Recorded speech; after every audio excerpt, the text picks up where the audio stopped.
రాజధాని పరిధి గ్రామాల్లో మౌలిక వసతులు కల్పించే పనులను ముమ్మరం చేసినట్లు మంత్రి నారాయణ తెలిపారు. 900 కోట్లతో అభివృద్ధి పనులు చేపట్టేందుకు డిపిఆర్ సిద్ధం చేసినట్లు చెప్పారు. ప్రభుత్వం ఇప్పటికే నిధులు విడుదల చేసిందని వచ్చే నెలలో పనులు ప్రారంభిస్తామని అన్నారు. 115 యూనిట్లు దానికి 105.52 క్రోర్స్ యాక్చువల్గా ఈరోజు శాంక్షన్ చేయడం జరిగింది.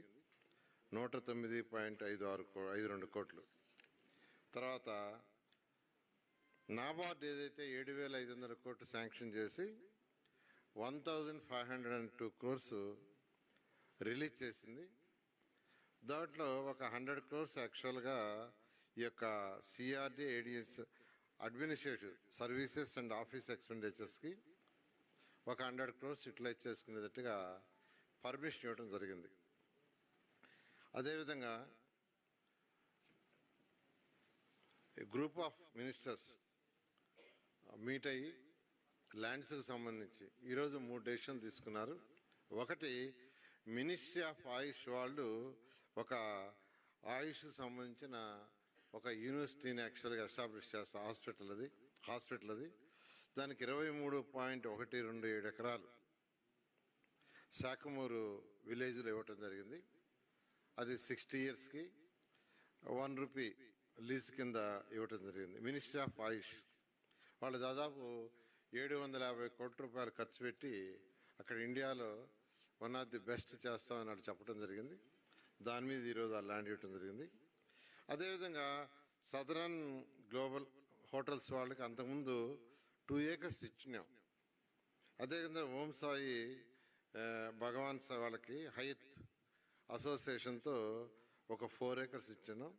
అది చిన్న ల్యాండ్ ప్రాబ్లం ఉంటే ఆ ల్యాండ్ని మార్చి వేరే ల్యాండ్ ఇవ్వటం జరిగింది. వేరే ల్యాండ్. ఈ విధంగా ఈరోజు అమరావతి క్యాపిటల్ సిటీలో ఈ ల్యాండ్స్ గురించి డెసిషన్ తీసుకోవడం జరిగింది. ఇది కాకుండా ఫ్లడ్కి సంబంధించి అమరావతి క్యాపిటల్ సిటీ సేఫ్గా ఉండాలని ఆ రోజు నెదర్లాండ్స్ వాళ్ళ దగ్గర డిజైన్ చేయించాం. ఎందుకంటే నెదర్లాండ్స్ వాళ్ళు ఈ వాటర్ దాంట్లో దే ఆర్ ఎక్స్పర్ట్స్. అంటే సీ లెవెల్ కంటే వాళ్ళ యొక్క టౌన్ కింద అంటారు. టౌన్లో మొత్తం విత్ రివర్స్ అంటారు. అందువల్ల ఏంటంటే ఆ ఎక్స్పర్ట్స్ కాబట్టి వాళ్ళ దగ్గర డిజైన్ చేయించాం. వాళ్ళు కొండవీటి వాగు ఒకటి, పాలవాగు, గ్రావిటీ కెనాల్ 3 కెనాల్స్ని ప్రపోజ్ చేశారు. 6 రిజర్వాయర్లు ప్రపోజ్ చేశారు. ఇది కాకుండా ఇన్ అడిషన్ టు దట్, అంటే ఎంత ఫ్లడ్ వచ్చినా ఈ రిజర్వాయర్లో ఈ కెనాల్స్లో స్టాక్ అయినా ఇబ్బంది ఉండదు. అయినా సేఫ్ సైడ్ ఉండాలని మరొక 22,500 క్యూసెక్స్ వాటర్ని బయటికి పంపించేటట్టుగా పంపింగ్ ద్వారా కానీ లేదా కెనాల్ ద్వారా కానీ, ఏదైతే ఈరోజు మనకు గుంటూరు ఛానల్ ఉందో ఆ ఛానల్ గుండా 4,000 క్యూసెక్లు వెళ్ళిపోయేటట్టుగా ఉండవల్ల ఆల్రెడీ 4,000 క్యూసెక్లతో ఒక ఏర్పాటు చేయడం జరిగింది ఆల్రెడీ. ఇప్పుడు మరొక 8,500 క్యూసెక్లు పంపింగ్ చేసేట్టుగా ఒక పంపింగ్ స్టేషన్కి ఈరోజు అథారిటీ అప్రూవల్ ఇచ్చింది. దానికి 443.76 కోట్లు అవుతుంది.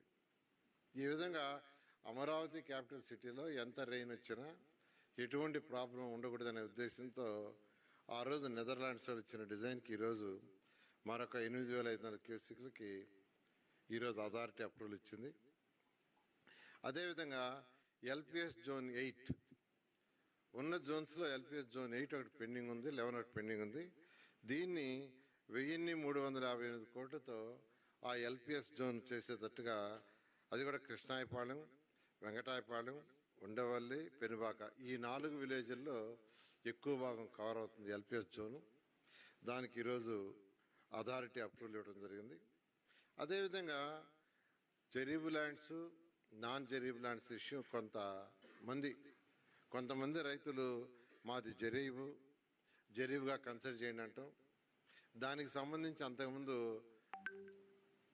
మండల లెవెల్లో కమిటీలు వేశారు. వాళ్ళు అప్పుడు కొంత డిసైడ్ చేశారు. తర్వాత డిస్ట్రిక్ట్ లెవెల్లో కలెక్టర్ గారి యొక్క ఆధ్వర్యంలో చేశారు. వాళ్ళు కూడా యాక్చువల్గా ఏంటంటే 18 ఎకరాలు తప్ప మిగతాది నాన్ జరీబ్ అని ఇచ్చారు. అయితే మళ్ళీ రైతు సోదరులు మళ్ళీ రిక్వెస్ట్ చేయటం వల్ల స్టేట్ లెవెల్ ఆఫీసర్తో ఒక కమిటీ వేస్తే బాగుంటుంది. ఇంతవరకు డిస్ట్రిక్ట్ లెవెల్లో వేసాం, స్టేట్ లెవెల్లో ఒక కమిటీ డిఫరెంట్ డిపార్ట్మెంట్స్తో, అంటే ఇరిగేషన్ డిపార్ట్మెంట్ కావచ్చు, జిలాజికల్ డిపార్ట్మెంట్ కావచ్చు, అదేవిధంగా అగ్రికల్చర్ డిపార్ట్మెంటు, హార్టికల్చర్ డిపార్ట్మెంటు, ఇట్లా డిఫరెంట్ డిపార్ట్మెంట్స్తో స్టేట్ లెవెల్లో కమిటీ వేసి వారి యొక్క రిపోర్ట్ని బేస్ చేసుకొని ఫైనల్ డెసిషన్ చేయాలనే ఉద్దేశంతో, అది కూడా 2014 డిసెంబర్ 8వ తేదీ శాటిలైట్ పిక్చర్స్ తీసుకొని 2014 డిసెంబర్ 8వ తేదీ సీఎం గారు అనౌన్స్ చేసిన అసెంబ్లీలో, ఏది అమరావతి క్యాపిటల్ సిటీ ఇక్కడని. ఆ రోజు శాటిలైట్ పిక్చర్స్ తీసుకొని దీన్ని ఫైనల్ చేయమని యాక్చువల్గా ఆదేశించారు. వీలైన తొందరలో దాన్ని కూడా వీలైన తొందరలో కంప్లీట్ చేసి దాని మీద డెసిషన్ తీసుకొని ముందుకు పోవటం జరుగుతుంది.